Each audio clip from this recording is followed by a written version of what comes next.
Hello student, मैं दिनेश कुमार आज फिर आया हूँ एक नई वीडियो के साथ में। तो आपका स्वागत है मेरे YouTube channel Digitek computer society में। तो चलिए स्टार्ट करते हैं आज की क्लास। तो आज की क्लास में हम पढ़ने वाले हैं। तो आज की क्लास होने वाली है, एक सब्सक्राइबर ने कमेंट किया था कि जैसा कि आपको ये स्क्रीन पे दिख रहा है, प्रिया गुप्ता जी ने कमेंट किया है, sir Libra office Calc and Libra office presentation की वीडियो कब बनाएंगे। तो चलिए मैं आज लेके आया हूँ। आज हम पढ़ने वाले हैं कैल्क स्प्रेडशीट के बारे में। तो स्टार्ट करते हैं आज की क्लास। वीडियो अगर आपको पसंद आता है तो वीडियो को लाइक करें, कमेंट सेक्शन में अपने कमेंट दीजिए, और भी जिस टॉपिक पे आप वीडियो चाहते हैं मुझे कमेंट सेक्शन में जरूर बताएं। तो हम आज स्टार्ट करने वाले हैं लिब्रा ऑफिस में कैल्क स्प्रेडशीट। तो स्टार्ट करते हैं। सबसे पहले हम ओपन करने वाले हैं, यहाँ हमें शॉर्टकट दिख रहा है या डायरेक्टली आप स्क्रीन पे जाकर स्टार्ट पे ऑल प्रोग्राम में लिब्रा ऑफिस और लिब्रा ऑफिस यहाँ पर आपको कैल्क मिलेगा। ठीक है, तो ये हमारा ओपन हो चुका है। तो ये सेम क्या होता है, सेम एक्सेल की तरह होता है। इसमें जो ऑप्शन चेंजेस मिलते हैं, जैसे ये फाइल के ऑप्शन है, एडिट के ऑप्शन है, व्यू, इंसर्ट, फॉर्मेट, सीट, ये ऑप्शन चेंज होते हैं, इनमें नाम चेंज होते हैं। बाकी सारे जो फॉर्मूले होते हैं सभी फॉर्मूले सेम हैं, इनका वर्किंग भी सेम है। तो चलिए हम जानते हैं यहाँ पर एक एक फॉर्मूले के बारे में। और जो भी अगर फॉर्मूले आप मेरे एक्सेल की वीडियो मैंने बना रखी है उससे भी आप देख सकते हैं प्लेलिस्ट में। तो फॉर्मूलों का वर्किंग तो सेम ही रहेगा, फिर भी मैं आपको बता देता हूँ कि किस तरीके से यहाँ पर हम काम करने वाले हैं। तो सबसे पहले हम बात करते हैं, हमें जो ABCD हमें दिख रहा है ये हमारे कॉलम होते हैं, और ये जो नंबर में दे रखे हैं 1 2 3 ये हमारे रो होते हैं। और रो के बाद में हमारा ये जो बॉक्सेस आपको आता है ये क्या होता है, एक सेल होता है। तो मैं आपको बताना चाहूँगा कि जो हमारा लिब्रा पर कैल्क होता है तो इसमें आपके जो कॉलम होते हैं, कॉलम की जो संख्या होती है वो स्टार्टिंग तो होती है A से, और एंड कहाँ होता है। तो चलिए देखते हैं। कंट्रोल के साथ में राइट एरो की का हम यूज़ करते हैं। तो लास्ट हमारा जो कॉलम है वो है AMJ। ये भी हमारा CCC में आता है कि हमसे पूछ लिया जाता है कि लास्ट कॉलम एड्रेस क्या होता है। तो स्टूडेंट इसे नोट कर लीजिए कि AMJ ये वाला जो आपको दिख रहा है ये AMJ हमारा लास्ट कॉलम एड्रेस होता है। अगर आप किसी कॉलम का नंबर देखना चाहते हैं कि वो कॉलम नंबर, और ये भी क्वेश्चन आता है कि टोटल नंबर ऑफ कॉलम कितने होते हैं, तो नंबर ऑफ कॉलम मैं आपको बता देता हूँ। जैसा कि मैं यहाँ पर एक फॉर्मूला लगा के बताऊंगा आपको। नंबर ऑफ कॉलम की बात करें तो हमारा होता है 1024 कॉलम होते हैं, और रो की जो संख्या होती है वो रो की संख्या होती है 10 48 576। ये आपके CCC के एग्जाम में आता है, पूछा जाता है। तो ये आपकी संख्या हो चुकी है कॉलम की, ये कॉलम है आपके और ये रो है। तो इसको हम देखने वाले हैं कि किस तरीके से हम इसको देखेंगे कि ये होता है, और किस तरीके से हम बात करने वाले हैं इसमें। तो चलिए अभी बात करते हैं। अब आप ये देखना चाहते हैं कि वाकई में हमारे कॉलम और रो की संख्या क्या होती है, तो हम इसको देखेंगे भी। तो चलिए इसको मैं यहाँ से इरेज करता हूँ पहले। ठीक है, अब हम बात करते हैं कि किस तरीके से वर्क करने वाले हैं। तो यहाँ पर एक फॉर्मूला हम लगाते हैं। एक फॉर्मूला हमारा होता है रोज इक्वल टू रोज, और हमने यहाँ पर क्या किया, ये ब्रैकेट बंद कर दी और एंटर करेंगे। ये हमारा रो आ गया है, और यहाँ पर हम कॉलम देखना चाह रहे हैं। देखिए ये तो रो था, अब हम कॉलम को देखना चाह रहे हैं। तो कॉलम क्या रहेगा हमारा, यहाँ से हमने कॉलम ब्रैकेट क्लोज। तो हमारा 1024 ये लास्ट हमारा कॉलम है। तो यहाँ पर इसका नंबर दिखा दिया है, किसी कॉलम का आप नंबर देखने वाले हैं तो इस फॉर्मूले का यूज करेंगे। अब हम बात करते हैं कि लास्ट रो को देखने वाले हैं। तो लास्ट रो हमारा क्या होगा, कंट्रोल के साथ में डाउन एरो, जिसमें हमारा लास्ट रो नंबर आ गया है 10 48 576।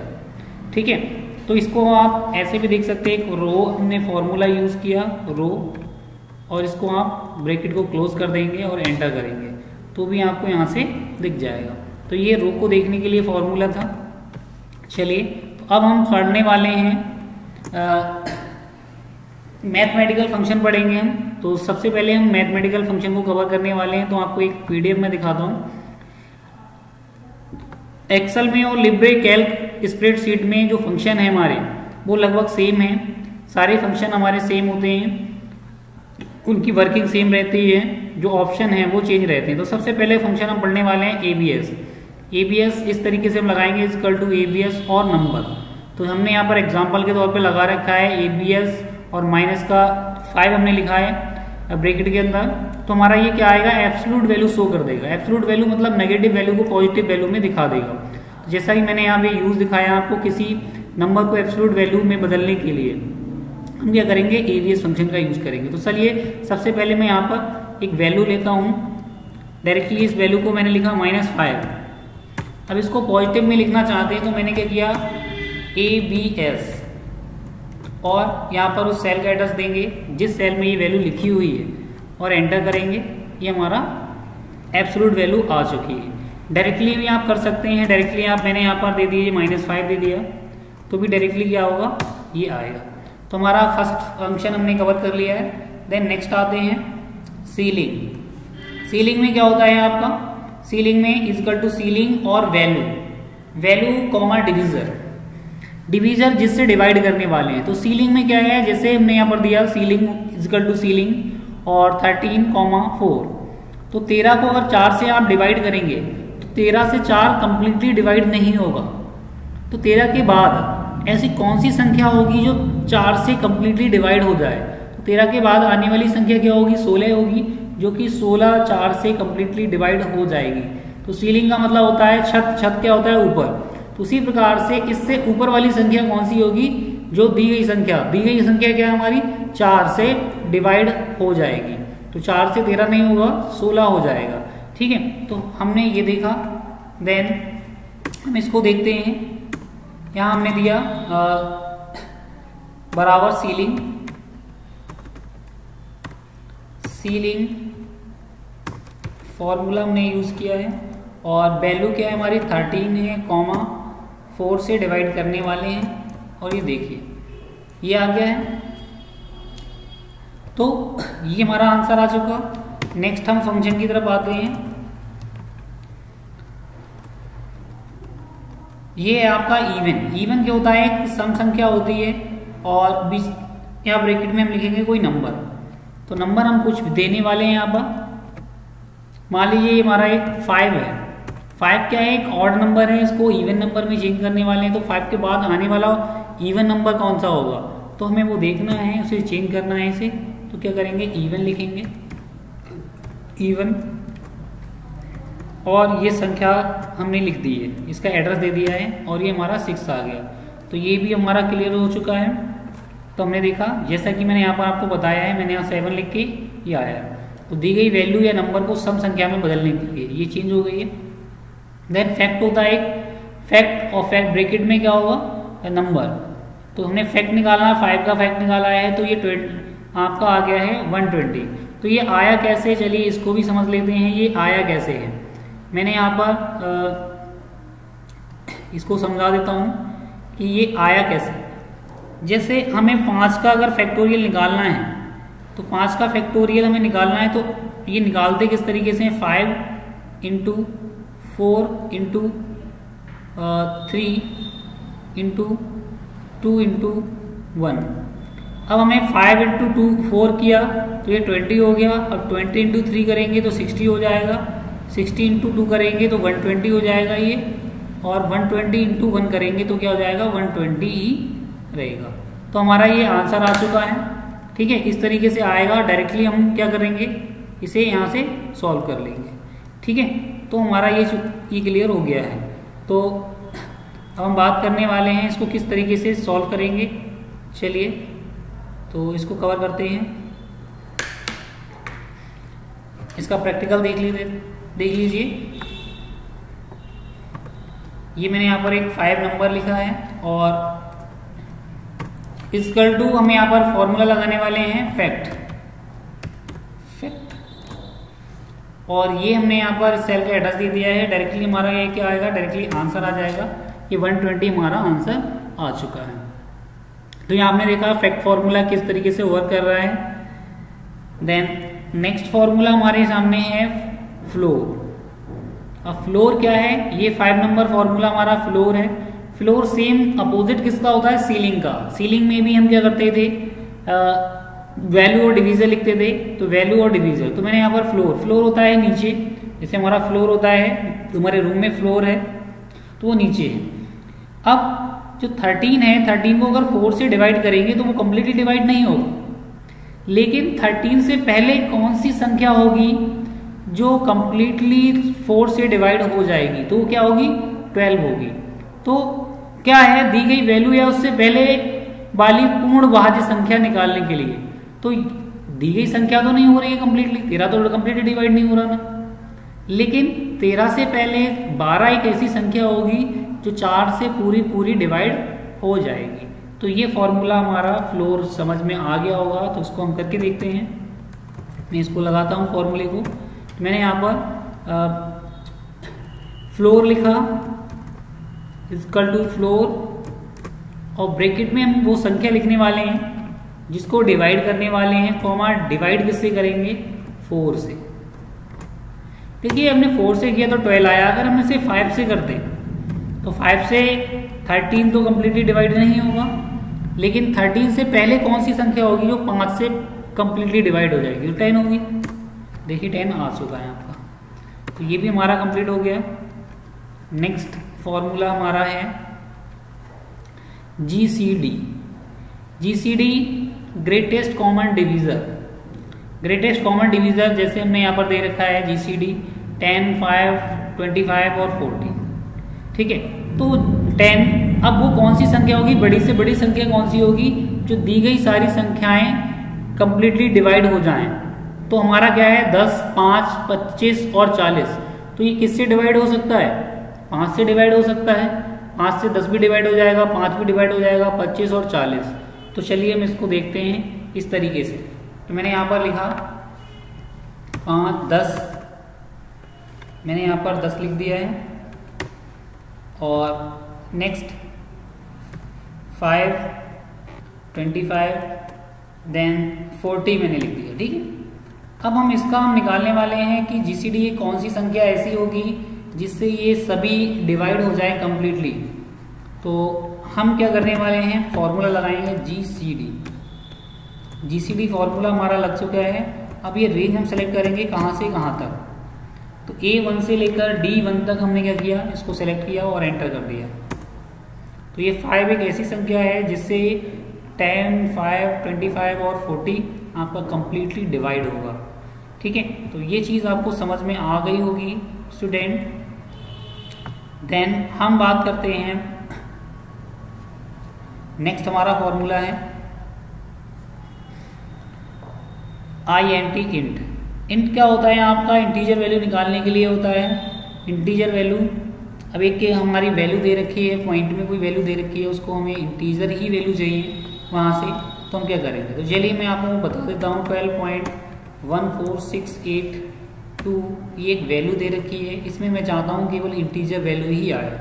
तो हम क्या करेंगे, INT इंट फॉर्मूले का यूज़ करेंगे और उस सेल का एड्रेस देंगे जिसमें वैल्यू लिखी हुई है, और ब्रैकेट को क्लोज करने के बाद में एंटर करते हैं, तो हमारा इंटीजर नंबर यहाँ पर शो होने लगा है। तो पॉइंट के बाद जो वैल्यू है वो आपको शो नहीं होगी, ठीक है। तो हमने ये फॉर्मूला देख लिया। नेक्स्ट आते हैं LCM आपने पढ़ा होगा, lowest common multiplier. Lowest common multiplier, चलिए इसको जानते हैं। यहाँ पर हम वैल्यू 1, वैल्यू 2, वैल्यू 3, वैल्यू 4 इस तरीके से लिखते हैं। तो LCM में 10 है और 5, 25 और 40। तो वो छोटी से छोटी वो कौन सी संख्या होगी जिसको 10 से, 5 से, 25 से और 40 से डिवाइड कर दिया जाए, ठीक है। तो वो छोटी से छोटी संख्या होगी क्या, तो हमें निकालने के लिए हम क्या करेंगे, यहाँ पर वो संख्या निकाल लेते हैं। चलिए यहाँ पर एक हमने वही लिखा 10, 5, 25 और 40। अब हम बात कर लेते हैं LCM की। LCM हमने वो रेंज दे दी है जिसमें वैल्यू लिखी हुई है A1 से लेकर D1। देन एंटर हम करते हैं तो 200 एक ऐसी संख्या है, देखो 200 10 से कंप्लीटली कट जाएगा, 5 से कंप्लीटली कट जाएगा, 25 से कट जाएगा और 40 से कट जाएगा। ठीक है, तो कंप्लीटली आपका कि 200 ये आपका आंसर आ चुका है। देन नेक्स्ट आते हैं, एक होता है लॉग। तो 9 हमारा है लॉग। लॉग क्या है, लॉग वैल्यू होती है, लॉग वैल्यू को हम निकालते हैं। चलिए लॉग वैल्यू देखने वाले हैं हम यहाँ पर कि लॉग वैल्यू किस तरीके से निकालते हैं। तो हमने यहाँ पर 10 वैल्यू दी है, इसका अगर लॉग में निकालते हैं तो लॉग क्या आएगा। चलिए इसको मैं थोड़ा सा रिमूव करता हूँ। और हमने यहाँ पर क्या किया, लॉग फंक्शन का यूज़ किया है। देन हमने इसको सिलेक्ट किया, सिलेक्ट करने के बाद में और एंटर करेंगे तो हमारा क्या आ जाएगा, log 10 का मान क्या होता है, 1 आता है। अगर हम 100 का यूज़ करेंगे तो क्या होगा, तो 2 आ जाएगा। अगर 5 का निकालेंगे तो हमारा ये लॉग वैल्यू ये आ जाएगी। ठीक है, तो लॉग वैल्यू जो होती हैं उनका अगर हमें मान निकालना है, उनका आंसर्स निकालना है कि उसका लॉग में क्या आंसर आएगा, ठीक है, तो हम क्या करेंगे, लॉग फंक्शन का यूज़ करते हैं। तो ये चीज़ आपको समझ में आ चुकी होगी, ये देखिए। देन नेक्स्ट हमारा है मोड। मोड क्या है, मोड देखिए, चलिए मैं आपको समझा देता हूँ मोड में किस तरीके से काम करते हैं। मोड फंक्शन जो हमारा है मोड में किस तरीके से काम करते हैं। जैसे एक मोड है, मैंने लिखा इक्वल टू मोड, ये तो हमारा फॉर्मूला है। मोड मैंने मान लीजिए दे दिया 16 और 16 को अगर 5 से डिवाइड करेंगे तो क्या होगा, आंसर तो हमारा यहाँ पर आ जाएगा कि हमारा आएगा 1। अब ये आया कैसे, इसको समझ लेते हैं। ये अगर ये 16 है, 16 को अगर हमने 5 से किया तो क्या होगा, 5 3 ज़ा 15 और ये क्या है आपका 1 आ गया। तो ये क्या है आपका रिमाइंडर है। ठीक है, तो रिमाइंडर ये आ गया हमारा। अगर यही वैल्यू आपकी माइनस में हो तो शेषफल, जैसे हम क्या बोलते हैं, शेषफल बोलते हैं। तो शेषफल निकालने के लिए हम क्या करते हैं, मोड फंक्शन का यूज करते हैं। तो सबसे पहले हमने क्या किया था, यहाँ वैल्यू लिखी थी, ये वैल्यू है और कॉमा ये हमारा क्या है, डिवीजर है, डिवीजर, ये डिवीजर होगा। ठीक है, अगर यही माइनस की वैल्यू हो तो क्या होगा, यहाँ आएगा माइनस में। तो ये माइनस का 1 आ गया और माइनस का 1 जब कोई रिमाइंडर हमारा माइनस में आता है तो हम क्या करते हैं, उसे जो हमारा डिवीजर है उसके साथ में कैलकुलेट करते हैं। तो ये माइनस प्लस माइनस 1, तो यहाँ क्या आएगा, आपका रिमाइंडर आएगा 4। तो हमेशा याद रखेंगे, अगर इस तरीके से आपको ये मिल जाता है तो आप क्या करेंगे, इस तरीके से सॉल्व करेंगे और आपका आंसर आ जाएगा। तो चलिए मैं इसी एग्जाम्पल को आपको इसका प्रैक्टिकल बताता हूँ कि हमने जब इसे प्लस में रखा तो क्या होगा, हमारा 1 आएगा रिमाइंडर, और अगर हमने माइनस के 16 लिए हैं तो क्या होगा, वो 4 आ जाएगा। तो ये आया कैसे, वो मैंने आपको यहाँ पर सॉल्व करके बता दिया है किस तरीके से आया। अब आप कोई भी संख्या होगी उसे आप ले लीजिए और आपका ये आ जाएगा। तो अभी ये आया है माइनस में। ठीक है, जैसे मान लेते हैं हम यहाँ पर कोई भी संख्या मैंने दे दी 26 दी है। ठीक है, अब मैं इसे 4 से करने वाला हूँ, तो 4 से क्या होगा, और 4 छंग 24, तो यहाँ पर क्या बचा, चलिए मैं यहाँ पर देखता हूँ। 4 को ये 26 है, माइनस का 26 है। ठीक है, अब 26 हो गया तो 4 छंग 24, ये 24 आ गया। अब माइनस का बचा है आपका 2। अब माइनस का 2 तो क्या करेंगे, इसे 4 में से माइनस करेंगे तो क्या आएगा आपका, प्लस का 2 आ जाएगा। ठीक है, इस तरीके से। अगर इसे 5 से करोगे तो क्या आ जाएगा, तब भी 4 आएगा, वही बचेगा क्योंकि -1 बचेगा। और ये तो हमने इसको रफ करते हैं और इसका प्रैक्टिकल देखते हैं किस तरीके से ये प्रैक्टिकल होगा। तो चलिए आते हैं, हमने यहाँ पर मोड फंक्शन यूज किया, MOD मोड, और यहाँ सबसे पहले हम 16 लिखते हैं और कॉमा 4, 16 और मैंने 5 लिया और ये एंटर, तो हमारा रिमाइंडर क्या आया, 1 आया है। देन नेक्स्ट आते हैं, अगर इसी को माइनस में कर दे तो क्या होगा, 4 आ गया। जैसे मैंने आपको बताया था कि अगर यहाँ पर 26 है माइनस का और इसे हम क्या करेंगे 4 से करेंगे तो क्या आएगा, 2 आता है। तो इसी तरीके से आपको कॉन्सेप्ट समझ में आ गया होगा किस तरीके से हम करते हैं। तो ये चीज़ क्लियर हो गई होगी। अब आपको नेक्स्ट हम बढ़ते हैं। नेक्स्ट हमारा जो फॉर्मूला होने वाला है वो क्या है, मोड हो चुका है हमारा कंप्लीटली शेषफल निकालने के लिए। अब हम बात करेंगे ऑड। ऑड हमने इवन पढ़ा था, इवन का जस्ट अपोजिट क्या होता है, ऑड होता है। ऑड होता है विषम संख्या। तो विषम संख्या क्या है, कैसे निकालते हैं, कोई भी नंबर दे रखा है, अगर वही हमें विषम संख्या दे रखी है तो वही आंसर आ जाएगा, और अगर सम संख्या दे रखी है तो उसको विषम में कन्वर्ट कर देगा। किस तरीके से कन्वर्ट करने वाले हैं, तो चलिए देखते हैं। हम आते हैं, एक सम संख्या ये दे रखी है और हम इसे ऑड नंबर में चेंज करने वाले हैं।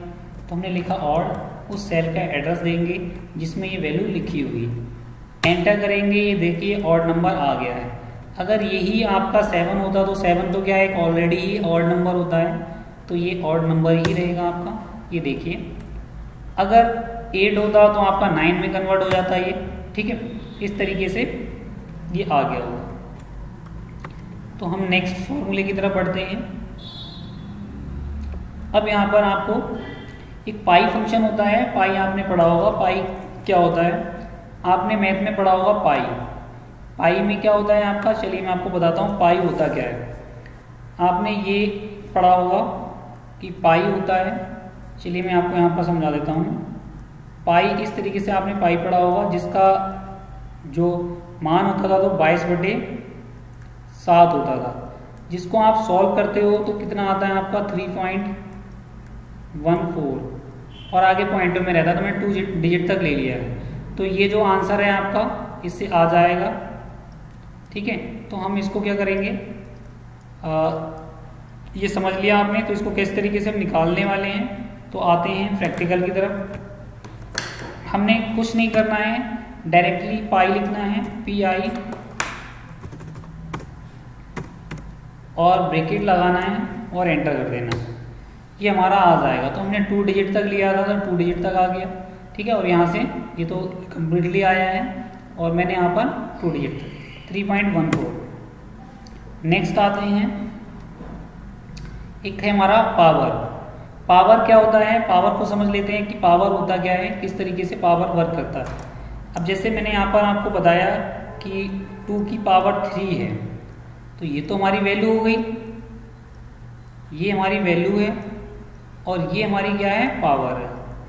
तो ये पावर है। अब इसको सॉल्व कैसे करते थे, हमने लिखा, इसका मतलब ये हुआ 2 × 2 × 2, तो 2 दूनी 4 और 4 दूनी 8, तो हमारा आंसर क्या आएगा, आंसर आएगा 8, ठीक है।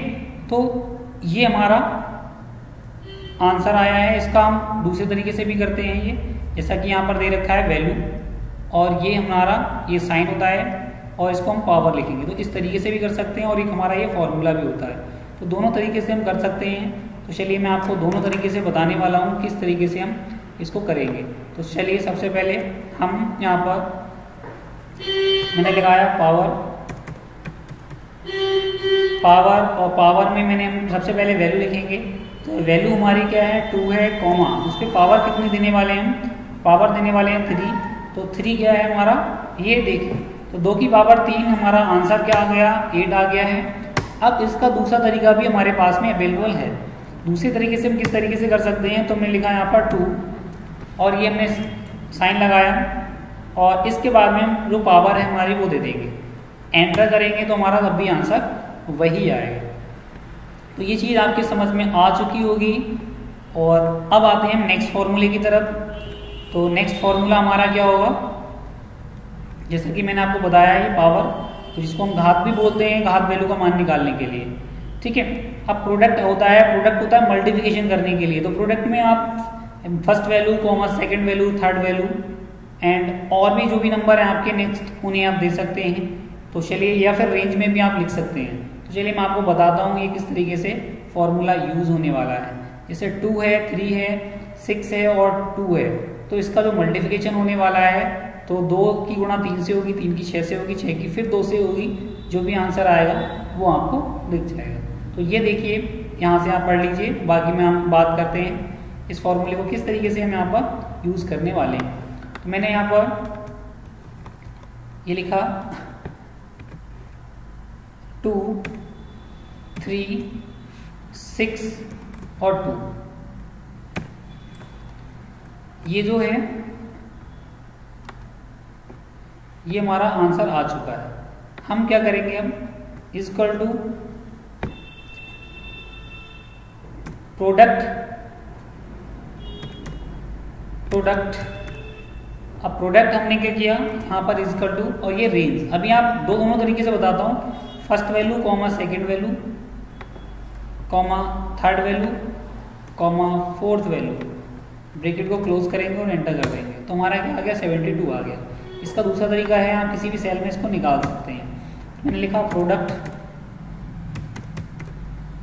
और आपने क्या किया, इसको रेंज दे दी यहाँ से, ये A1 से लेकर D1 तक, तो ये शॉर्ट तरीके से आपने निकाल लिया है।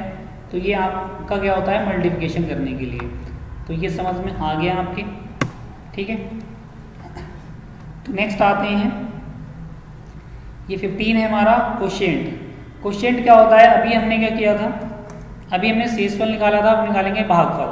तो भागफल क्या होता है, तो चलिए इसको भी जान लेते हैं, क्वोशिएंट कैसे निकालते हैं। जैसा कि यहाँ पर ये दे रखा है 16 है, और 16 को अगर आप 5 से करेंगे तो क्या होगा, 5 3 होगा, ठीक है।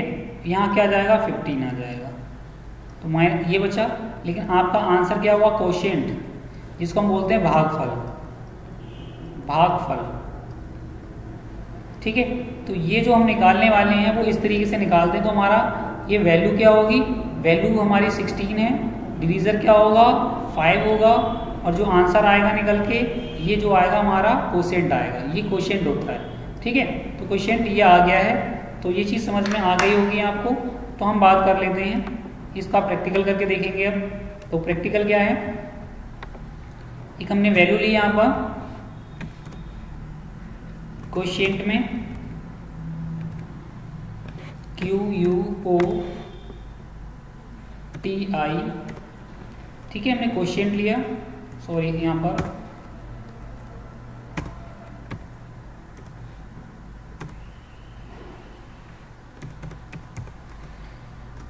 ब्रैकेट में हमने वो वैल्यू लिखी है, वैल्यू क्या है 16 है कॉमा 5, और एंटर हमने किया, तो हमारा यहाँ पर क्वोशिएंट आ चुका है 3।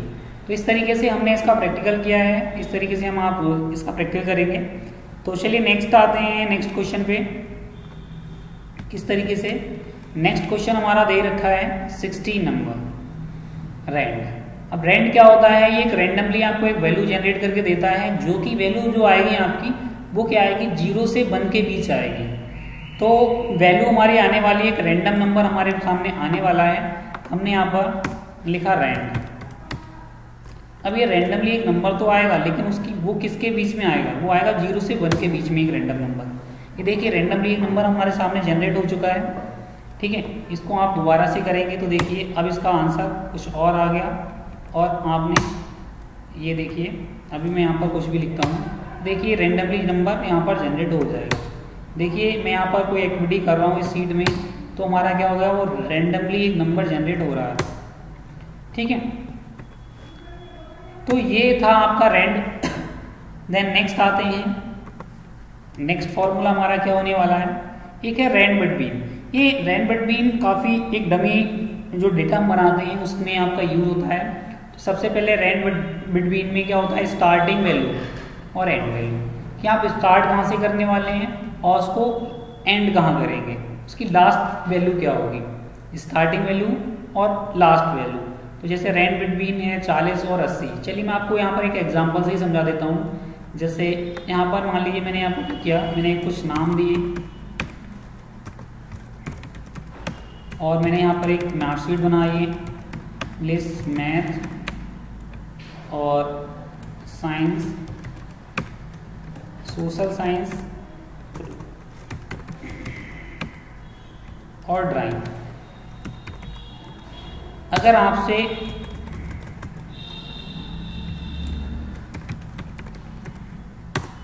और मैंने यहाँ पर कुछ नाम लिखे, अमन, आनंद, पवन, राहुल, महेश और पंकज।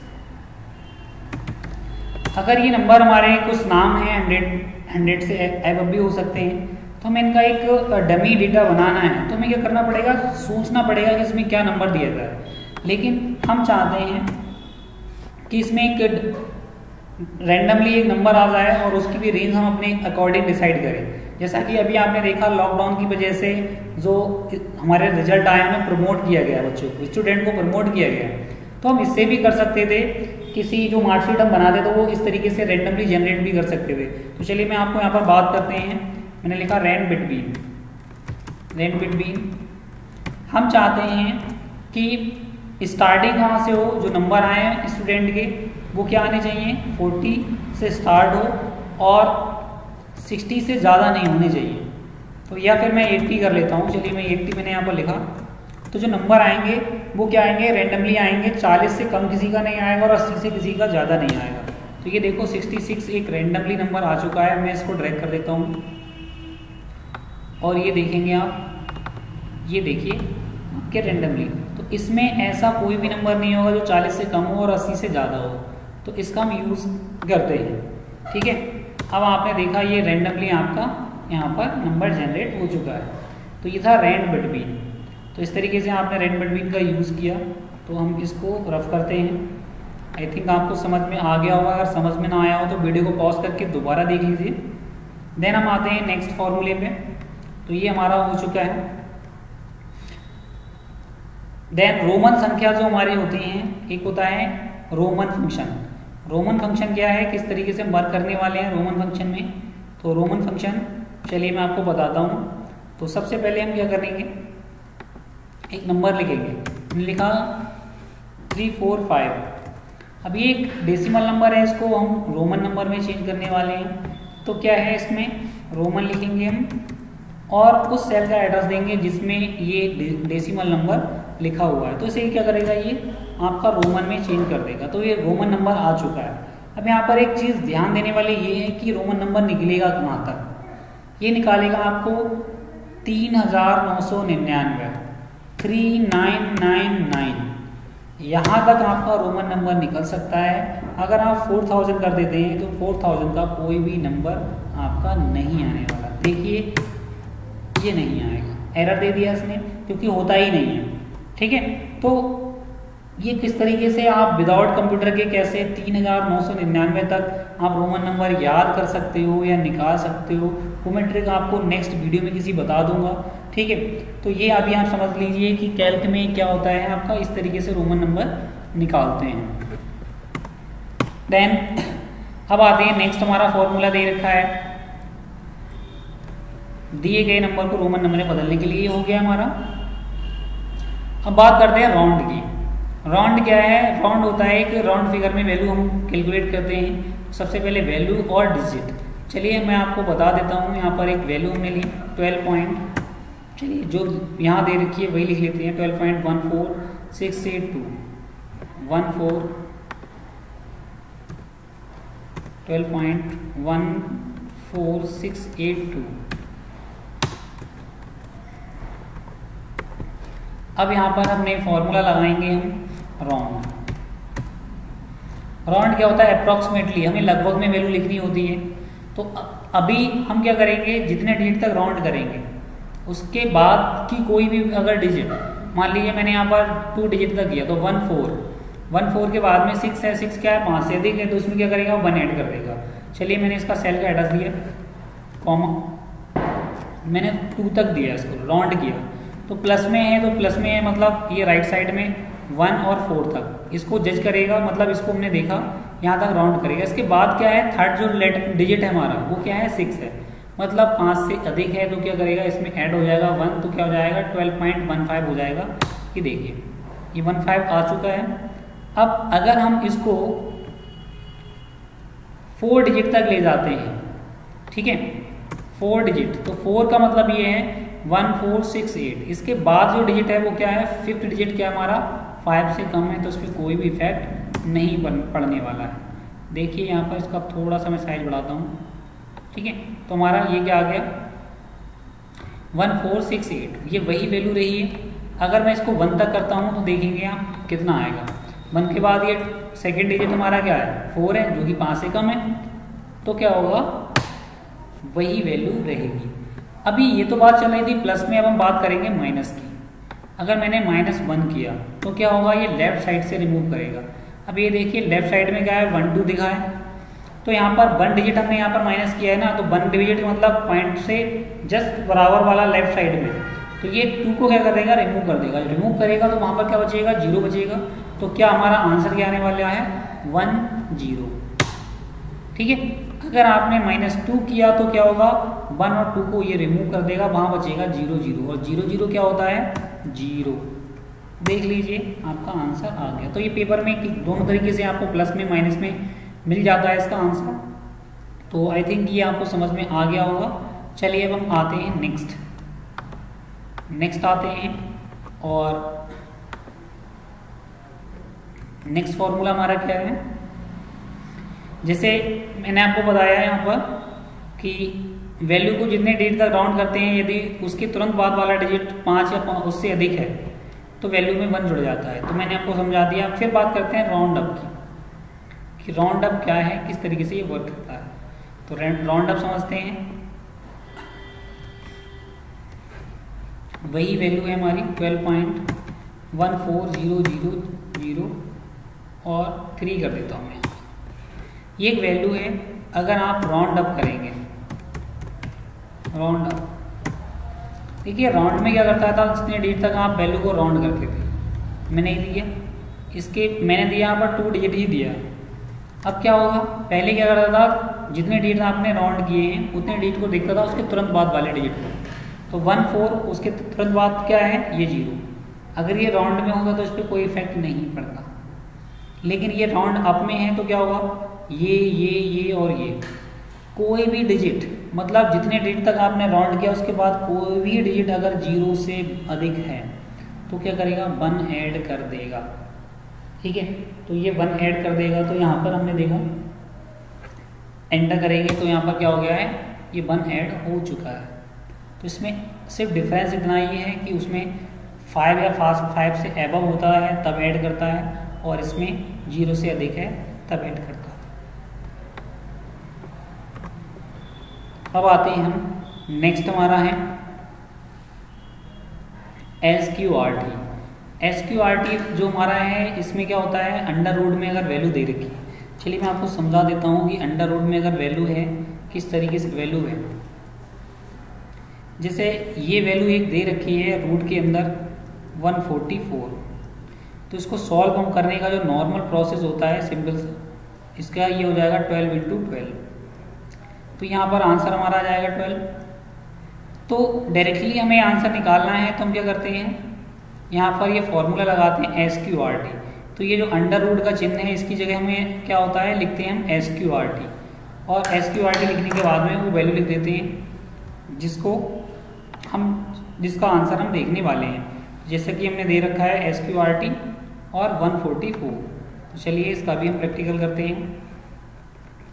हमने दिया 144, अब इसको हम सॉल्व करेंगे SQRT,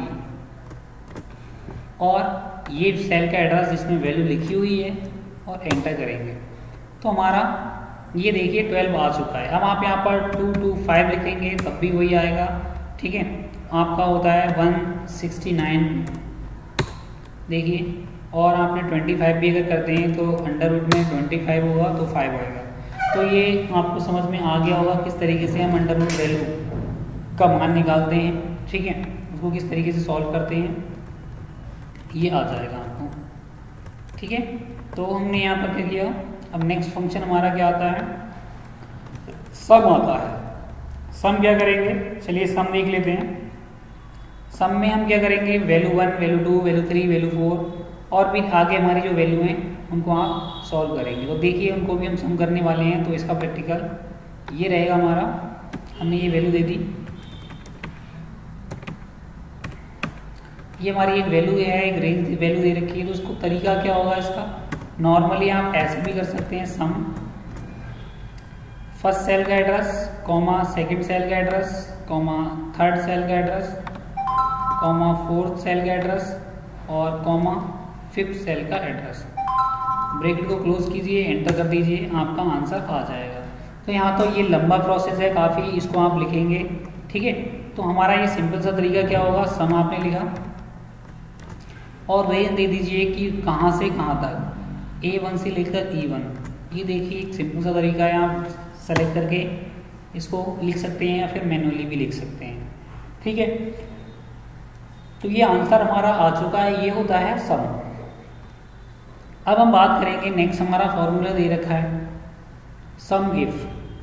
सम इफ में क्या होगा कि अभी इसने क्या किया, सभी को सबको ऐड किया है, लेकिन हम चाहते हैं कंडीशन दे देते हैं इसमें कि यहाँ से यहाँ तक A1 से लेकर E1 तक किसको कैलकुलेट करें।